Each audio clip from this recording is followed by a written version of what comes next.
Hi, Rachel Bartholomew. How are you? I'm Hi, really excited good. to talk to you today and have you on the show. I've been following your work. I'm a huge fan. Absolutely huge. The contribution that you're making to Canadian women's health is huge, substantial, and I also think it's community minded and inclusive. It's beautiful stuff. And I want to introduce people to the work that You. you're doing because I think it's just so impressive. And you're one of those people that's just working away in the background, but making such a big difference. Thank you. Thank you so much for the kind words. I'll take it. Well, okay, so in that light, you and I think, have a similar story in a different way. You have a medical device, is it not? Is it actually a medical device? And it's one of the handful that are available for women-only problems, as we understand them, anyways. Can you tell me about it? I want to learn more from you. Yeah, for sure. So, at Hyivy, we create a medical device. It's a class 2 medical device, going through clinical trials and going through all the fun, healthcare related things that are needed to get a medical device to market. But essentially, what we're replacing is the 84, 85-year-old now vaginal dilator. And what vaginal dilators are used for is essentially anytime you have a super tight pelvic floor, you have scarring post-surgery, you have hormonal changes that are causing things like dryness and atrophy, any sort of changes that happen in this pelvic bowl that we have that has organs and tissue and muscle and bone and all of these different things. We're essentially targeting that. So anytime you have things like chronic pelvic pain, painful sex, these are the types of things that dilators are used for. So we Is there a muscle that goes all the way around the pelvis at the bottom? there is many muscles that go through the pelvic bowl. So yes, we have a bunch of bands of muscles towards the introitus or the entrance of the vagina. We have deeper into the vagina and things that support things like sphincter muscles for, bowel movements to bladder movements to things that support your hips, right? And your tailbone and your legs and all of these different things. It's really that core of the body. So think of it, I always like to say, think of it as, we all sit at our desks and we're hunched over and our like shoulders are up to our necks. And all of a sudden you're like, oh, like I'm tight, I'm crunchy, like I got all these things. It's the same concept anywhere else in the body where you have muscle. Same thing happens in the pelvis, but then add in layers and things like tissue changes and trauma and the nervous system flaring up for things like pain and pain responses, and layer all of this together. And that's what makes the pelvis so complex. Okay. Yeah. I'm digesting all of that. For some reason, I've always thought of the pelvic floor as something to do with just the bladder. So that's super interesting. All right. So what's happening for you then? You came upon this. Why? Where did this come from? Why the need for this? Yeah. So talking a little bit about that 84, 85-year-old device. So I was diagnosed with cervical cancer in 2019. I was 28 years old. Went through a open abdominal radical hysterectomy. Found out that I was not in the clear yet and had to do follow-on treatment. And went into, I think it was 28 rounds of external beam radiation, which was very, very havoc wreaking on my body.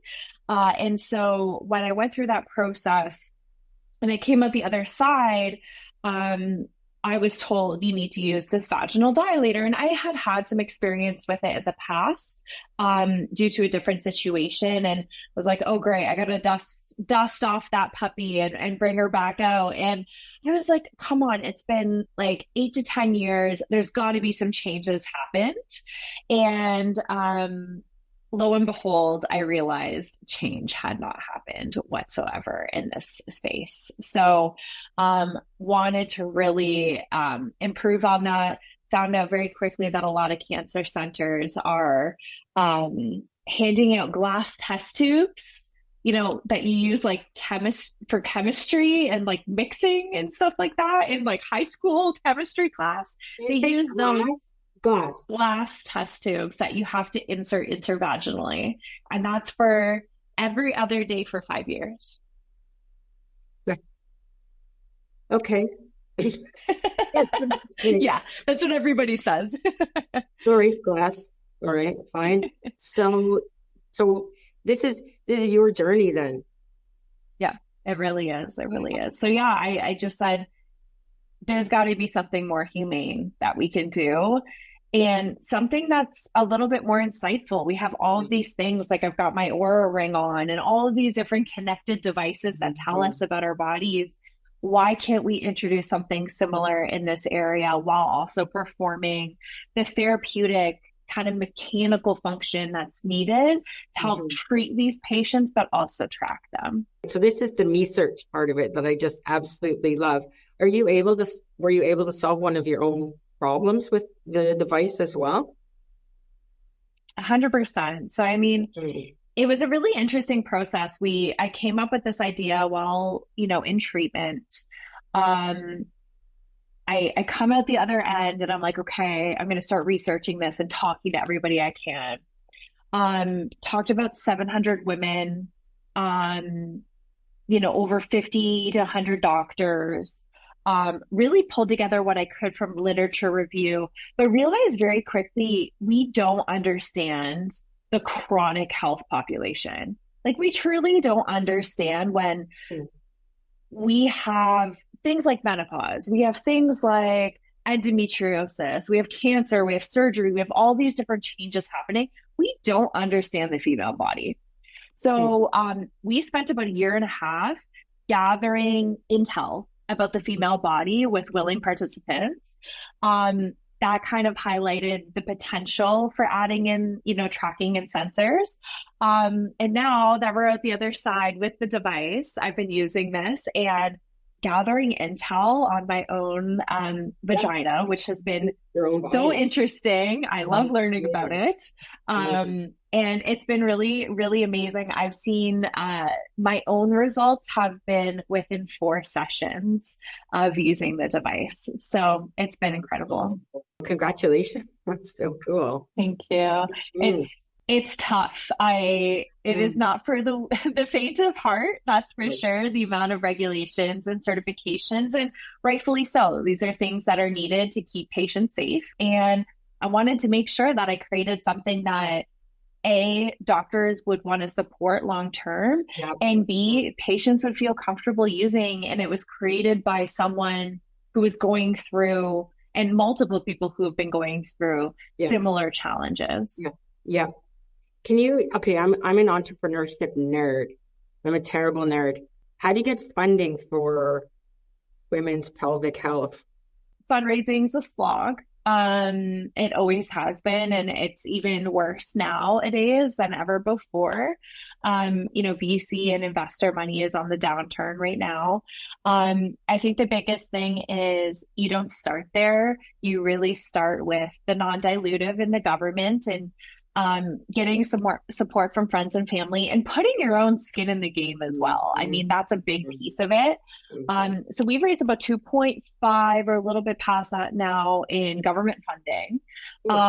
We went out and raised a pre-seed round, and really the only reason I got that done in 2021 was connections to the network. Like, it is all about getting your name out there, participating in things, meeting new people, getting that word out there, and gaining that access, because they usually say it's about 100 no's before you get your first yes. I mean, I ended up being about 60 before my first yes. But now the second time around, in a really bad fundraising environment, easily 250 to 300 no's before the first yes. So you got to think about that from like the fundraising aspect, it's taking so much time away from the business, right? So you got to be prepared to have people to pick up where you've left off to be able to go and do that. And that's the importance of just the journey that you're on in a Yeah. business, and telling the right story and having the right message a Yeah. part of that. And even then, you'll have lots of people tell you that what you're doing is crazy. I just gave up. I mean, it wasn't about the number of no's that I got. I've been an entrepreneur, I've been starting companies forever. It was the quality of the no. They were like incredibly condescending no's. They're just, some of them were just absolutely traumatizing no's. I see you have the passion, but do you have the guts? And I was like, what? What do you even mean? What is that? So that kind of thing just drove me out of my final of Herstasis as a tech startup. And then so now we're a nonprofit. So tell me what your definition of Femtech is, because you started Femtech Canada as a founder and it's gone gangbusters. It's doing so well. Yeah, yeah. And Femtech Across Borders as well too. And then Ida actually leads that with me. She's a part of that group. So we represent 42 countries across the globe, working in Femtech initiatives. So That's exciting. yeah, so when I think about Femtech, I really think about it as any sort of innovation or movement towards bettering women and people who identify as women's health. It has to represent their healthcare, has to represent their bodies. Mm-hmm. And that includes, not just bikini medicine. It's not just the breasts and the gynecological conditions. It's mental health. It's osteoporosis. It's all of these different things that women differently, uniquely, disproportionately will deal with than our male counterparts. So, it is all encompassing. It has grown, to include things like CPG and consumer packaged goods products. It's nonprofit organizations, people disseminating education and information, to really deep tech and genomics sequencing and the whole 9 yards. So yeah. And I really truly try to preach that every single life sciences company and med tech company can be a femtech company. Yes. Think a little bit differently about how you approach usability, how you approach your research, your clinical trials, being cognizant of that and making sure that there's equity at the table. And you'd be surprised how little of that has been done, from each university in our backyard all the way to the global scale. And some of the things that we interact with as women on a day-to-day basis, Tylenol, anesthetics, different drugs, like a lot of that has not been properly tested on women. And now that's only starting to change and it's slowly starting to gain traction. But, when we think about women's health and we think about innovation and you talk about the struggles of raising money and all these things, it's so wild to me that women's health and femtech was only coined back in 2016, 2018, something like that. Yeah. Women have existed up until this point for we wouldn't be here, right? If women didn't exist. And now we're only innovating in this space and being very cognizant of how we innovate in this space. But yet, my favorite stat is we have 1,800 femtech companies across the globe. And in the US alone, we have 20,000 fintech companies, so financial technology companies. Like, where's the priorities? Where is the, how did that happen? So what do you think about things then that jam the word meno in front of it? Like meno bars or meno this. I got in trouble a couple of weeks ago for calling out someone with their menopause innovation, which was a meno bar. And you look at the ingredients of it, nonstop junk food. No one's going to benefit from eating them. It's just candy. I was kind of offended to see it included as femtech. What do you think? This is the conversation, right? It's the same as like beauty and skincare, and skincare that says like anti-aging, right? Like you can't anti-age. No. There's no way you can do that. And it's a fine line because it's interesting. My head of marketing, Susan Stover, she always says like, stop marketing to take women's money. We Yeah. push out so much money as it is to things that just don't work. And I think, part of this is that lack of oversight in regulations, that's only starting to bump up and be a thing.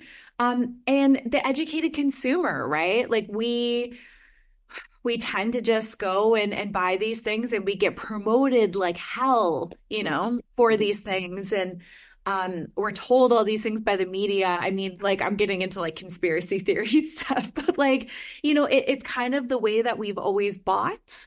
And when we've got Gwyneth Paltrow, telling us what we should and shouldn't do, it's hard to ignore all that noise. And so it's tough because at one side, I do see the benefits of bringing awareness, even if it is this off the rails, a little bit awareness. At least we're talking and bringing menopause to the forefront.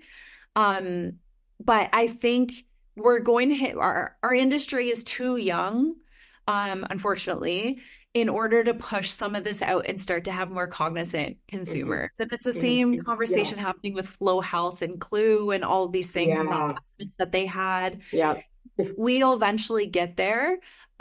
We have to have consumers who understand what these things mean. When we barely understand menopause as a desperate human who's going through it, who wants to have access to something to help us at any cost. So we'll get there. I had to go through that with my device too. I started out thinking direct to consumer. All my competitors went direct to consumer, but it came down to our core values at Hyivy, in that when I was going through cancer, I was not turning to Gwyneth Paltrow and to vitamins and candy and whatever else. I was turning to my oncologist and my doctors to get me through this and to help me. And that's how I wanted to proceed, is to have something that has that legitimacy behind it, that has the stamp of approval from regulators behind it. I totally agree. I've been approached by a number of small companies to invest in them. And the first thing I ask is, what is your plan for getting even class 1 medical device? Oh, well, we've been told by investors that we don't need it. And I'm like, red. Yeah. Investors do not get to tell you what device you have. The regulators will tell you what that is based on how you use it. So, okay, so thinking about this then, Femtech, what if we I think we need to push back on it a bit and say so-called Femtech, software plus hardware, is one branch of women's health.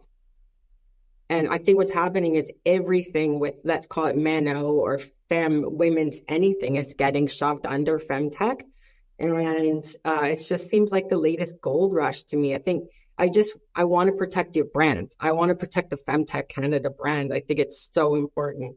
How do we get people in that are only doing health and not trying to make a consumer package good? Or is that okay? Do you want that group there too? I think that, there is so many consumer packaged goods that are doing amazing work, right? I don't think it's there to be discredited. Okay. The amount of companies we have that, have done an innovation on tampons or pads or period underwear. Yeah, I agree. But are trying to do it in an ethical way or a more safe way, as a stepping stone to further products and further things that they have coming down the pipeline that are really exciting. So, I think this once again speaks to the infancy of Femtech, and we're very, very behind the UK and the US in terms of number of companies, but also that infancy.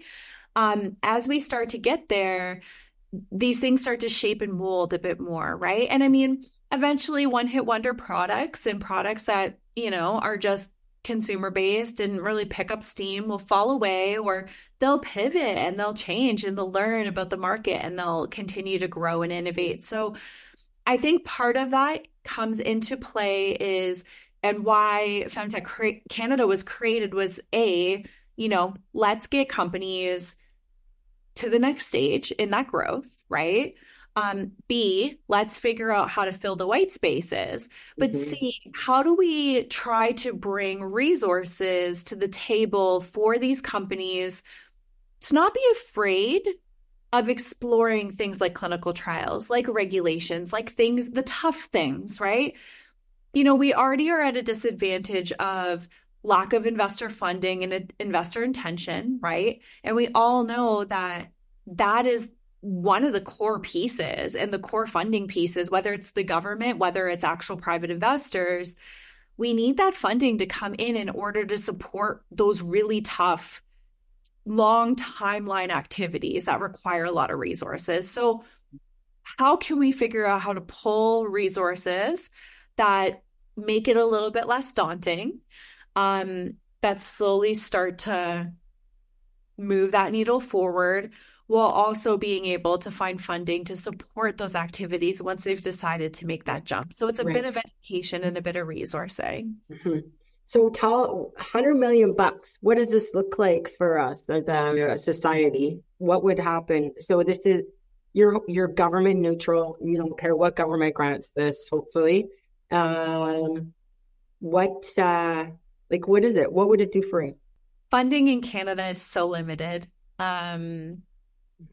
There's a lot being pushed to things like clean tech and a lot of innovation funding, but it's so picky and choosy. And 6.8% of government funding has actually went towards women's health research. So it's so small in, more than half of our population in Canada. So we wanted to really bring to the forefront, off the backs of what others are doing globally. I mean, look at the US, they put forward 100 million, and then just recently they topped that up with 300, and then just recently announced another 500. So they're going hard on this. And I think it's crazy because they're so polarized in the South in the US versus up here in Canada. We're a lot less polarized in that sense.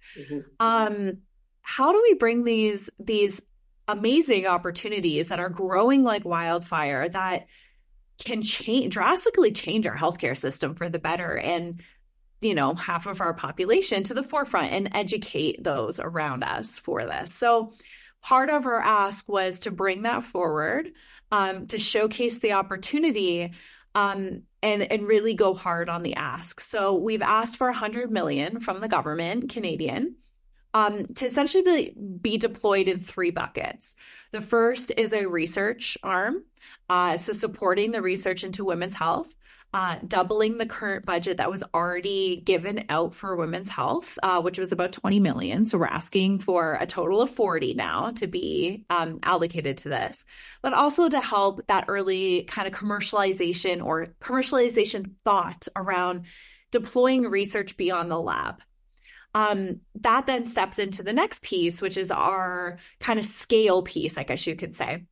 And that's really looking at programming, grant funding, support and resources to get you through kind of those early stages of developing out your idea, getting traction, getting validation. The third pillar is on the invest pillar. So, the government has all these really great VC funds that support things like healthy aging and brain health and all these pieces, but are missing this women's health piece. And so we've asked for 50 of that to be allocated to growth stage companies who found their fit, who have that little bit of traction, who are starting to get boots on the ground and are looking to scale and are having trouble kind of filling that stage gap before they start to take off like wildfire. So, and we've got so many partners and so many VCs now behind this and signing off and excited about it. And now it's just a government slog of trying to get through and, have that announced potentially and hopefully in the April budget announcement. Oh, the big budget, the spring budget. Okay. Yeah. Well, I really wish you the best with it. I think it's timely. What's inspiring you right now? Oh gosh. I mean, so many people are inspiring me, especially in this women's health field. I mean, the recent money given out for Innovate UK and how they cut the amount of funding they were giving to women and went back on their word. And Emma Jarvis, who's one of our Femtech founders out in the UK, brought it to the forefront, questioned it, and it blew up like wildfire. And next thing you know, they're changing their whole strategy and it got right to the government level. So I think part of it is like, we can't roll over and we can't just take this. It's No. let's make a stink. Let's do what's right and let's start getting people to start thinking that way. And collectively, we can do that. Because there's not enough of us to be truly competitive and serve the massive amounts of women that are out there that need our products, right? Right. And that's the beautiful thing about this community. And every single person that I meet, I met with this great company today that's just getting started on a flushable pregnancy test, and just green and willing to get going and get started and help in any capacity that they can to the community. And that's the beauty of Femtech, is we help each other. We pull up our socks. We have the discussions, and we try to figure out how to get through. That's what motivates me every single day as I continue to grow the group and grow people who are interested in getting these resources out there. I wish I was more optimistic. I feel pessimistic because I feel like the wolves of Wall Street are coming for us, and they're coming for our sexual data, our reproductive health data. The supplements were being sold that are completely unnecessary. The gels, the creams, the stuff you put in your food.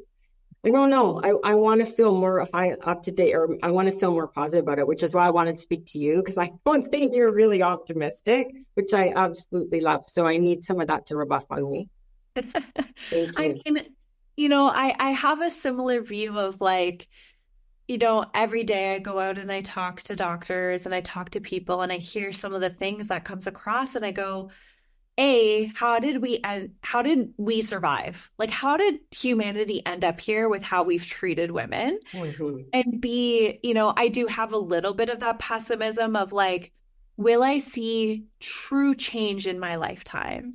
Probably not. Like, I kind of have that feeling.